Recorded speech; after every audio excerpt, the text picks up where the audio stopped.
জলমগ্ন রাস্তায় গাড়ি নয়, চলছে নৌকা। প্রতি বছর ঘাটালে এই ছবি দেখতে দেখতে অভ্যস্ত সেখানকার বাসিন্দারা। কিন্তু এই ছবি ঘাটালের নয়, কলকাতার কাছেই বারাসাত থেকে মাত্র 5 কিলোমিটার দূরে বামুনগাছির। গত কয়েকদিনের ভারী বর্ষণে জলে ডুবে গিয়েছে এই অঞ্চলের রাস্তাঘাট, বাড়িতেও ঢুকছে জল। এক জায়গা থেকে অন্য জায়গায় যেতে তাই মানুষের ভরসা নৌকা। স্থানীয়দের অভিযোগ, এই অবস্থান নতুন নয়, প্রতি বছরই বানভাসী হয় এই অঞ্চল।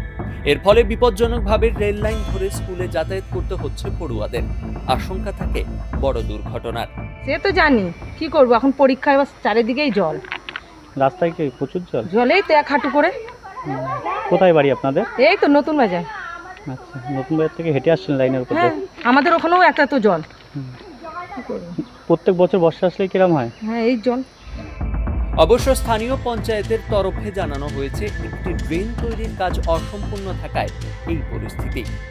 বারাসাত কাজীপাড়ার থেকে যে ড্রেনটা হয়ে আসছে অর্কিড হয়ে, ওই ড্রেনটা যতক্ষণ না পর্যন্ত আমাদের মিশছে এই পুরো দীঘা পর্যন্ত, ততক্ষণ পর্যন্ত আমাদের এই জলের সমস্যার সমাধান হবে না।